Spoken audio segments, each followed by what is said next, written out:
Canada, qui a tout planqué au Canada, qui est revenu au Sénégal, qui fait exactement et même mieux que ce que font les Européens. C'était en 2019, donc j'ai commencé sur 1,2 hectare. J'ai mis de l'arachide. 17 hectares d'arachide. Je m'en suis sorti, ne serait-ce que seulement pour les sacs de foin, presque 6700 sacs de foin. Je les ai vendus à la SICAP. Comme je suis un enfant de la SICAP, ça m'a rapporté presque 37 millions. J'ai pris cet argent, j'ai encore fait des serres. C'est à ce moment que j'ai commencé par 1 hectare de serre. 4 serres de 2500 m², compartimentées en 2500 m². J'ai continué encore sur le piment. 2 tonnes à l'hectare par semaine. Mais nous, on fait de la contre-saison. Donc nous, l'idée, c'est de produire là où il n'y en a pas sur le marché. Et pour le faire, il faudra commencer à repiquer à partir du mois de mars. Et à ce moment-là, les prix ne peuvent pas descendre en deçà de 2000 francs, 2500 francs sur le marché local. Et je parle de prix bord champ. Vous ne quittez pas votre champ. Et ce qui est intéressant dans cette histoire de piment, c'est qu'il n'y a rien qui se jette. Parlez-moi de la création d'emplois. J'ai juste l'exemple d'hier. Nous étions à 150 dames. 150 dames. À hauteur de 3500 par jour. 3500 par jour. Disons au bas mot, comme on va récolter pendant 7 semaines, 7 mois, 8 mois, et pendant les autres mois, on va faire du repiquage, on va faire des autres travaux. Donc on peut dire que c'est quasiment comme si on employait 150 dames full-time. Maintenant, au-delà de la récolte, il y a aussi les périodes de semis, les périodes de repiquage, si je comprends très bien, qu'on utilise encore. Oui. Cela montre qu'aujourd'hui, l'agro-industrie, dans toute sa chaîne de valeur, est seulement créateur d'emplois. Après 25 ans, 27 ans à l'étranger, il y a ce désir ardent de revenir faire quelque chose dans notre pays. Je suis la seule personne qui a fait des études relativement poussées dans notre famille. Et comme je suis l'aîné garçon, je devais tirer toute la famille. Il y a de cela 20 ans, j'ai demandé à toute ma famille pour faire de l'immigration en Italie, comme des ouvriers ou des ouvrières. Je m'étais lancé le défi de les faire revenir et aussi de me lancer le défi dans mes parents au village de créer une communauté zéro chômeur.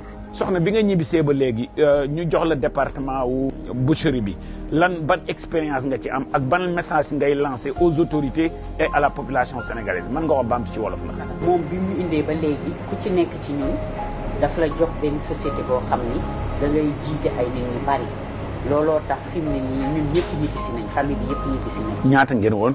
ñun on est plus de 15 personnes en Europe. a géré supermarché bi. sama frère yi ñii ñu ngi ci ferme yi ñii ñu ngi ci nag yi ñii ñu ngi ci café Touba bi ñu ngi ci Tigale gi. gis naa ne hôtel Radisson ak Alkimia ak hôtel Baobab yëpp yow yaa leen. yëpp man maa leen gérer. ok man maa leen di fournir ginaar yàpp xar yàpp nag lépp man maa leen. te lépp yow yaa koy bay. lépp man maa koy bay. merci beaucoup. Le challenge c'était quoi? Ces gens-là n'avaient pas de diplôme, n'avaient pas aucune formation professionnelle. Et j'ai vu que la chaîne de valeur de l'agro-industrie me permettait de réaliser ce rêve-là.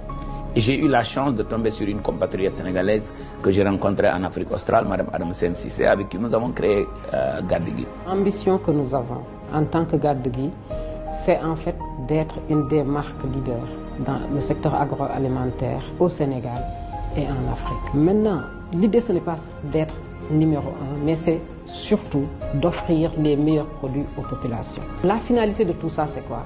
C'est de créer des emplois, c'est de participer à l'économie du pays.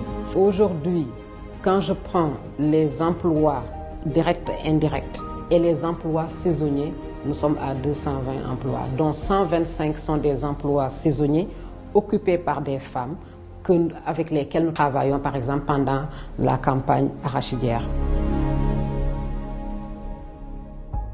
Encore une fois de plus, un message aux autorités. Nous sommes une jeunesse, nous avons fréquenté les meilleures universités du monde, on est venu, on a investi de l'argent, on a les compétences, accompagnez-nous et nous allons vous créer ces millions d'emplois.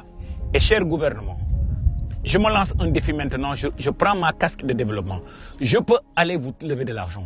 Je peux aller lever plus de 500 millions d'euros. Je peux aller lever plus de 1 milliard d'euros pour aller accompagner le nouveau gouvernement dans l'investissement de l'agro-industrie. On a des partenaires techniques et financiers pour le faire. Nous sommes un groupe de jeunes dans l'agro-industrie, dans le piment, dans la volaille, dans l'embauche bovine, dans les tomates, dans les pommes de terre. Et nous avons envie de le faire. son Excellence Monsieur le Président Diomaye, son Excellence Président Sonko et tout le leadership du nouveau régime. D'abord, félicitations. Nous vous invitons à prendre les bonnes personnes, les bonnes ressources, les orienter dans l'agro-industrie, dans toutes ces chaînes de valeur et nous sommes prêts à vous accompagner. Nous l'avons fait sur le plan personnel. Nous avons investi plus de 3 milliards de francs CFA de nos propres ressources ces 4 dernières années. Venez voir ce que nous faisons et c'est li ñu naan weddi gis bokk ci.